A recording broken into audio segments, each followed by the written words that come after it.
Welcome back, MTG Joe here. Today we're going to be covering a weekly meta breakdown to go over the metagame and highest win rate decks of Timeless best of 3. So traditional Timeless, if you're looking for Timeless best of 1 or the other formats, check out the video playlist and we'll cover them off ideally once a week as the meta kind of evolves and changes. So as always, we're going to get the data from Untapped.gg, what you see on the screen, companion tool that aggregates user win rate data for those who use the companion tool. So it tracks your win rates, combines it with other users, gives us a whole bunch of cool stats. Link is in the video description if you want to get started with them today. We're also going to be taking a look at some of the community decks themselves that are doing well to kind of supplement this information.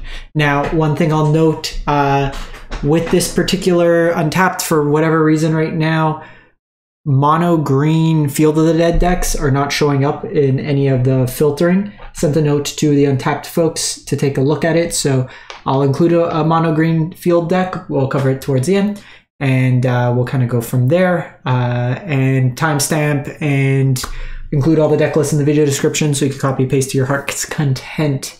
So we're going to start off with looking at the popularity of decks from Diamond to Mythic, and then we'll look at the decks themselves. So as I mentioned, Diamond to Mythic, only 3 decks in double-digit percentages right now are 5-color Domain, which is the Domain aggro deck. There's actually a 5-color Izzet deck that was really sweet that someone was doing well with, so we'll cover that.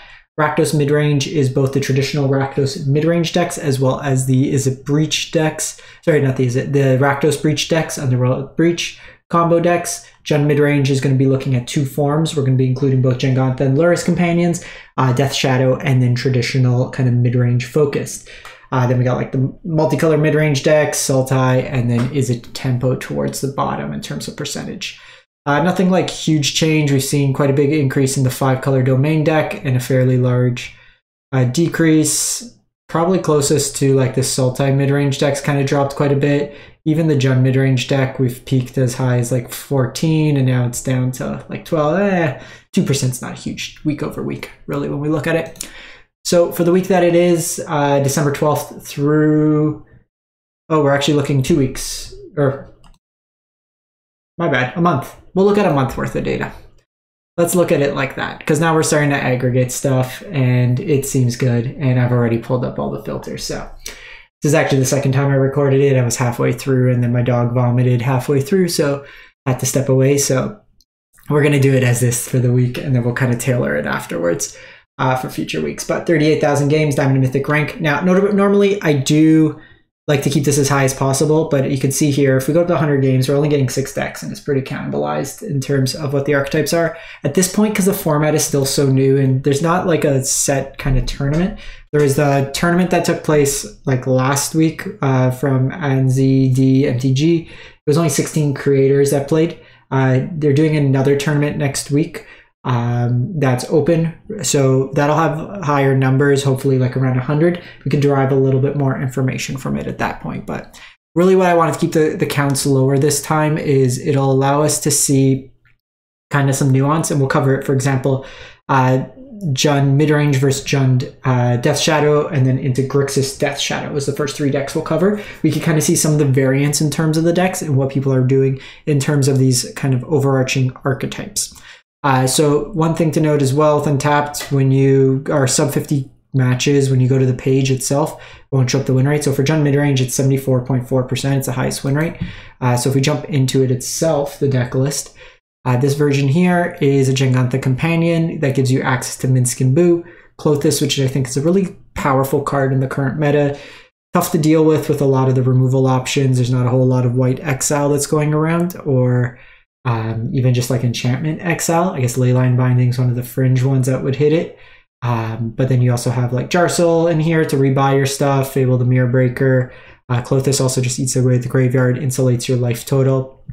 This one's using a threat package of Deathrite Shaman, which can also help you ramp, control the graveyard, Ragavans, Orcish Bowmasters, and then Questing Druid, which also can provide you with card advantage as well. Fatal Push, Lightning Bolt as your removal options, Thoughtseize as Disruption, Demonic Tutor to find your one-ofs or your fun-ofs, or just any situationally good card, and then 2 Shieldred's Edict. The interesting call in the graveyard, or in the mana base, not the graveyard, is Restless Fence. Didn't think we'd see any of these standard creature lands show up, but it is, as well as a Castle Lockwing. You'll notice a basic forest, basic swamp to play around Blood Moon, which is featured in the sideboard. That lets you play have an advantage against the field deck, which is normally a pretty bad matchup. Meathook Massacre as a sweeper, Veil of Summer to get around counters or just black base removal, Soul Guide Lantern for catch all graveyard exile, Pithing Needle for activated abilities, Artifact Enchantment hate, and then Duress as more hand hate. So while not the next percentage-wise in terms of sequential, Grixis Shadow is actually a couple percentage points higher. I want to compare Jund beside each other. So this version here is the Lurrus version, a couple about 2.5% lower.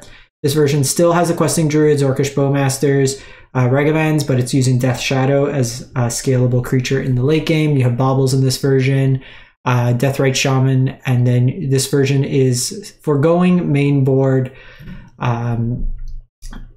Fatal Push, sorry, it's been a day, in lieu of Unholy Heat, so it's scalable. Unholy Heat's better usually in decks with like Mishra's Bauble. That gives you another type of card that goes in the graveyard. Notably, this version is only splashing green with 2 lands for the Questing Druid, so it's not full kind of Blood Moon package, in part because you can't play Blood Moon with the Lurrus deck. Hand hate, more removal with the Fatal Pushes. Grafdigger's Cage is also a really kind of neat hate card. Gets rid of Breach combos, anything that's playing out of the graveyard. Stops Natural Order, so it's got some utility in the format. License Hearse's Graveyard Hate, and then Kolaghan's Command, just flexible kind of removal spell, hand hate, rebuy some of your threats.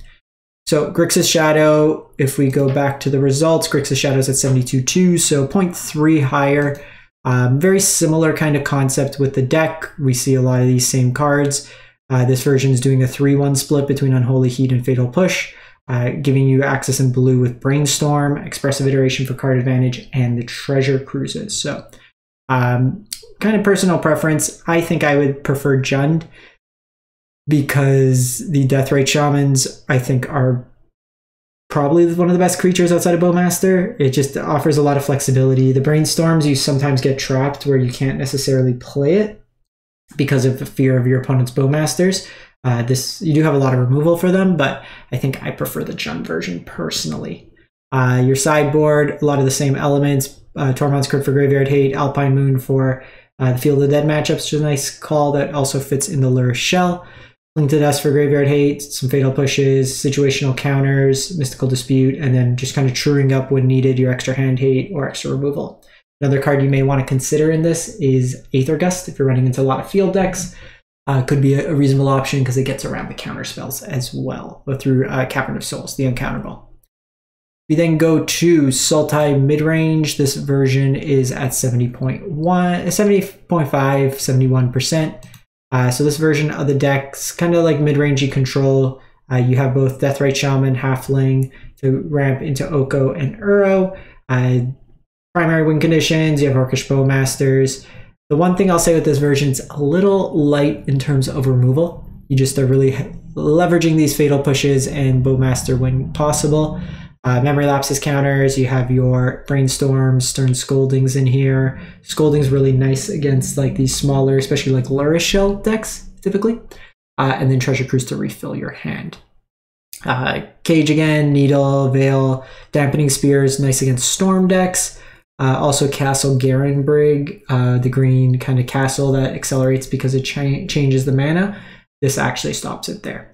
Shield's Edict, Tail's End, kind of Stifle style effect. Test of Talents can be used against like Dark Ritual style effects.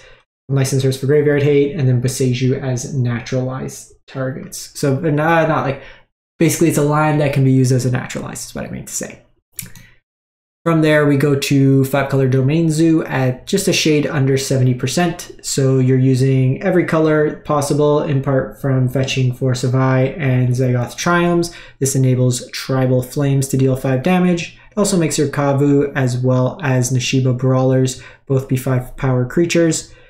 This version of the deck is got Minskin Boomain with a couple of Okos, as well as threats in Ragavan and Wild Nacatl. You're using Lightning Bolt in addition to the Tribal Flames for reach, but also removal, as well as Leyline Binding, which, if you're playing right, if you're playing fetching correctly, your lands work out. You can hit Leyline Binding for 1 mana.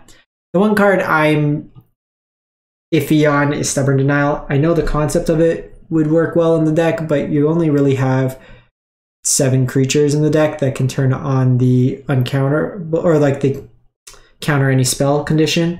Minsc Boot technically works, but you still need to have the creature settle, activate the ability, and have the creature live.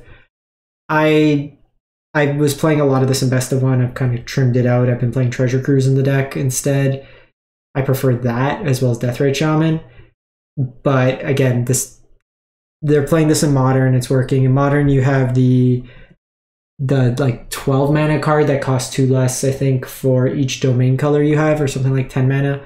That also is a 4/4. That kind of works in that sense. Cage again, Veil, extra Bowmasters. Reprieve's really good against the big mana decks, field decks, stuff of that nature. If you can reprieve a natural order, they basically sack their creature for nothing. Terra Sunder for artifact enchantment hate, Graveyard hate, Hidetsugu for a lot of the aggressive decks, 1-drops. It also helps you kind of catch up against Field of the Dead tokens.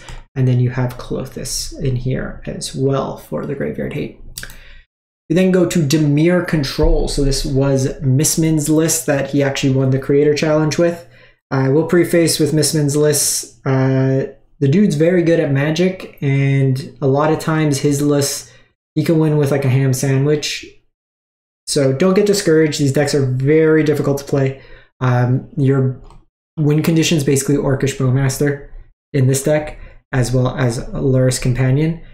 These games, like every one of his games almost went to time. It's really about just achieving maximum control and then just winning through whatever. The kind of line that you want to be mindful of is once you establish your islands, you can use these fetch lands to get Mystic Sanctuaries to put situational cards back on top of your library, like Archmage Charm, Sorin's Ransom, stuff of that nature. There's also the kind of hidden mode with Bind to Secrecy, where you can conjure a duplicate of a card in an opponent's graveyard to your hand, a creature card. So this can be achieving a win condition as well late game. You can steal their Luris, you can steal whatever, like their Bowmaster, whatever it may be. This also lets you draft. So there's a really sweet line against Reed Duke where he copied their Bowmaster, flashed in their Bowmaster, and kind of got the value there. Legion's End, really good against these Luris piles, but as well as Field of the Dead. And then just like counter spells, removal, kind of all mixed into there. The sideboard's really just got more removal options, activated abilities, counters where needed. Stone of Erich is good against any of the sacrifice decks, also provides graveyard hate. Filigree Silex is really good against the Field of the Dead decks, especially with a Luris out. You can rebuy it every turn and cast it to get rid of all their tokens. Then just kind of, like I said, more removal as needed. Aether Gust is really good against the Cavern of Souls to kind of tempo out your opponent in the mono green mirror. From there, we go to mono black control. So there's kind of these two variants of the mono black Dark Ritual Necropotence decks. There's the mid-range, you're doing it to get to mid-range to kind of outvalue your opponent, and then there's the combo Storm version, which we'll cover a little bit later. This particular version, you are going to do Dark Ritual, ideally into Necropotence, refill your hand.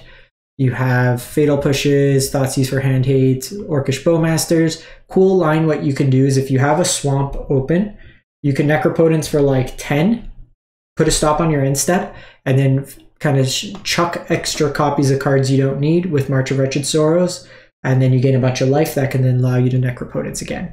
Sheoldred One Ring combination. Beseech helps you find kind of key cards. Beseech is also good to kind of reset your Necropotence and get rid of it when you don't need it.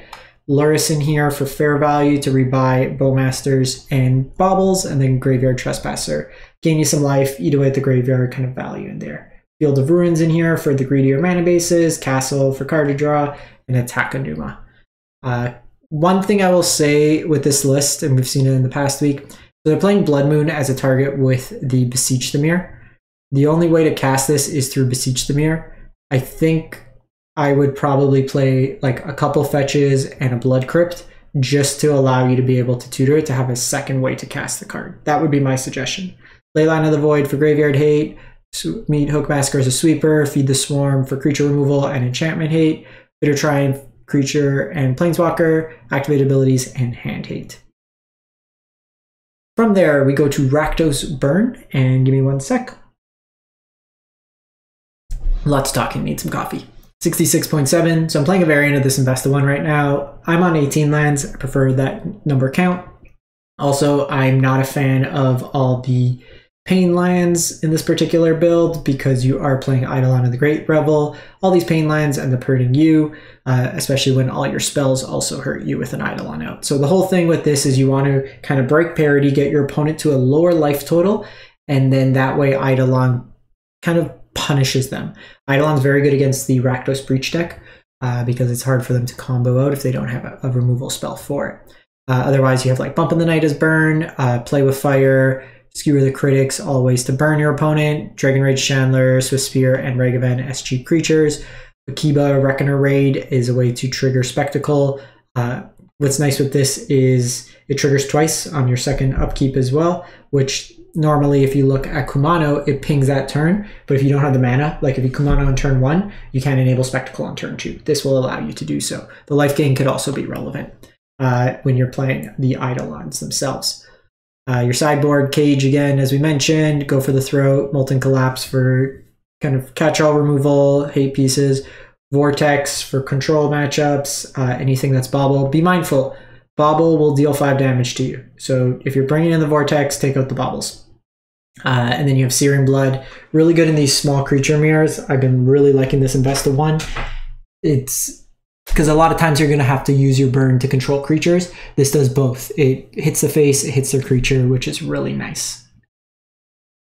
We then move on. We are 4-color control, and let's just scroll.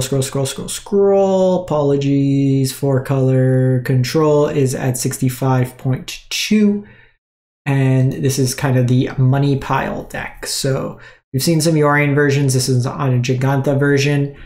All the mystical archives, it seems, gold cards for all, as far as the eye can see. So you have halflings that help you ramp. I wouldn't even be like terribly upset with this even being Deathrite Shaman, to be honest. Just gives you some added flexibility, helps you gain some life. Brainstorms, Lightning Bolt, Swords to Plowshare, lots of cheap removal. Turn 2 Oko or Teferi. You could potentially turn 3 Omnath as well. Omnath draws you cards, gains you life. Ramps you. Oftentimes with a fetch land, it can basically pay for itself. So you can have a turn where you go Omnath, play a fetch land, crack the fetch land, get 4 mana, cast Minskinbu, which is pretty sweet. Leyline Bindings is removal, Expressive Iteration as more additional card advantage. Alpine Moon for the field matchup, Veil Summer for counterspell or heavy removal, Rest in Peace for graveyard hate, Mystical Dispute for counters, and Beseju for any sort of enchantments or artifacts. Played a version of this like a Yorion pile with black for Bowmaster. This version's sticking strictly to the 3 colors.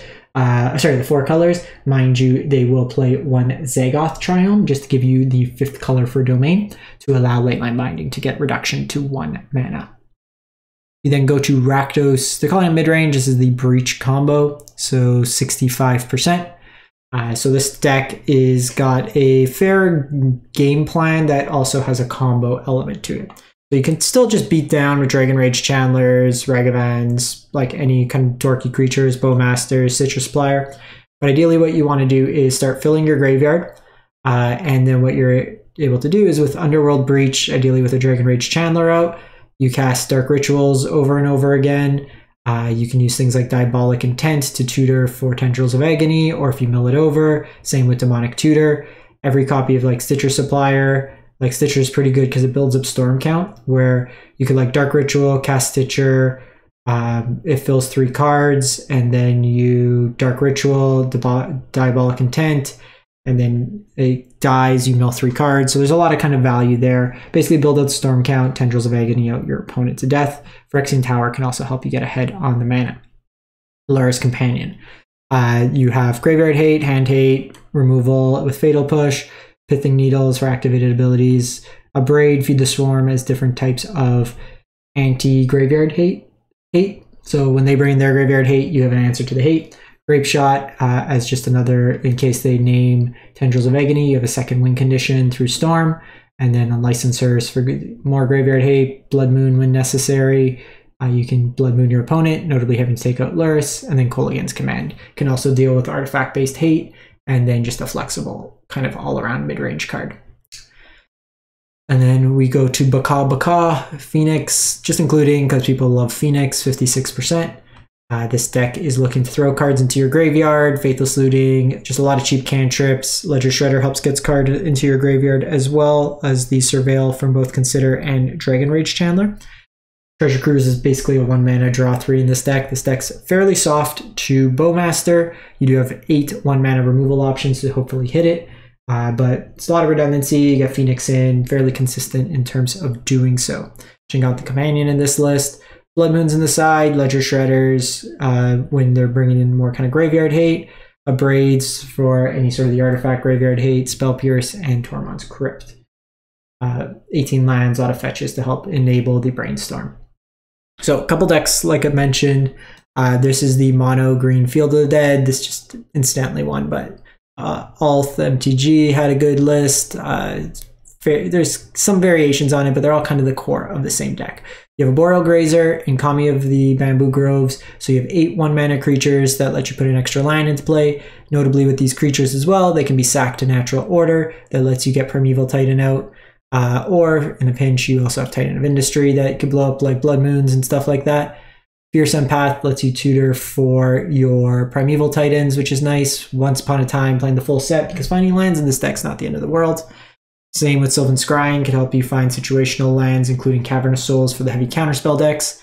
Spelunking makes your lands come into play untapped, which is nice, and lets you explore, put an extra land into play for the turn.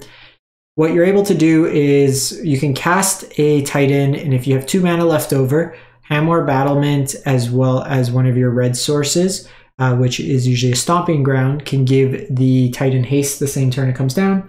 That lets you attack in and get 2 more lands. Kalani Garden, for example, can make a creature to natural order, Bajuka Bog for graveyard hate, Blast Zone for removal, Cavern for uncounterable. And then there's a kind of the cool combination as well. Sunken Citadel reduces the cost of activated abilities. With Castle Garenbrig, it reduces it, so you can actually turn 3 Titan cast if you have a Garenbrig, a Sunken Citadel, and another land in play. Sideboard, you have Deafening Silence for the Storm matchups. You're able to get a Temple Garden.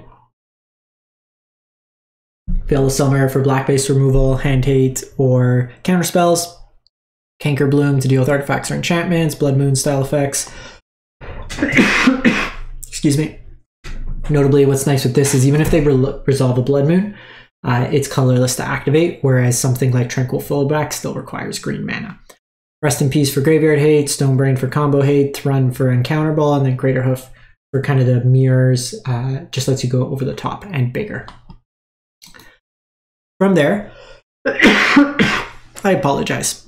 Got a little tickle. Cannot pronounce their name.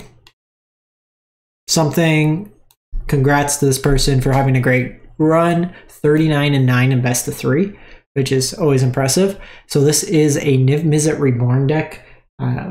Once Pioneer, kind of 5-color Niv, kind of fallen off, but you're using Omnath Locus of Creation in the deck, Uro, Jarsel, Territorial Kavu in the list, as well as Deathrite Shaman. And then you have like a bunch of counters, removal, stuff like that, Bind to Secrecy, Veto, Drown in the Lock, Lightning Helix as removal, Cosmic Rebirth lets you rebuy cheaper creatures, kind of put them into play, which is nice. Soren's Ransom, Factor Fiction, Expressive Iteration, and Clarion as well. Clarion's probably pretty sweet in the format. Sweeps up everything, gives your thing lifelink, which is pretty cool. Oko, Teferi, Minsk, Tameo Complete that can also rebuy your stuff from the graveyard. So a lot of cool things in this deck. A bunch of basics to play around Blood Moon, and then you have your fetches as well in this particular list. Your Jengath Companion, Thoughtseize for hand hate, Veil of Summer, as we mentioned, Cindervines against Storm decks, Veto. Cindervines can also be preemptively cast, and also helps blow up a Blood Moon.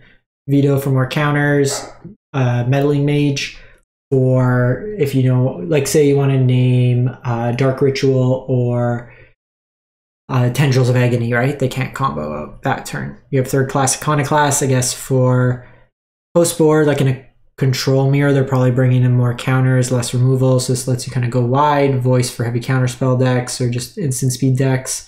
Deafening Clarion on more sweepers, Hidetsuka as we mentioned, and on more Ego for combo decks. And then lastly, we're on the YouTubes. I was watching Drafts Gone Bad. This player's had a very nice win rate, like 30, 40 games with Necro Storm. So the list is kind of below. I'll link this if you want to check it out. But this one is basically using Dark Ritual with Necropotence, Beseech the Mirror, Tendrils to just kind of loot. And this is kind of all in combo oriented. Things like Springleaf Drum, Greedy Freebooter all enable you to get ahead on mana. So I was watching it, well-produced videos, walks through the lines very well. So I'll link that as well. I'll include the deck list, but Drafts Gone Bad, I'll include their YouTube as well if you want to take a look at some of the gameplay on this particular one. That's it for the week. Let me know what you think, what you've been playing, what you've been enjoying, and catch you a lot next time. Also, kind of random if you know any bands similar to Sleep Token and want to make some musical suggestions, always down. Thanks for watching. Hope you have a great one. Stay safe out there.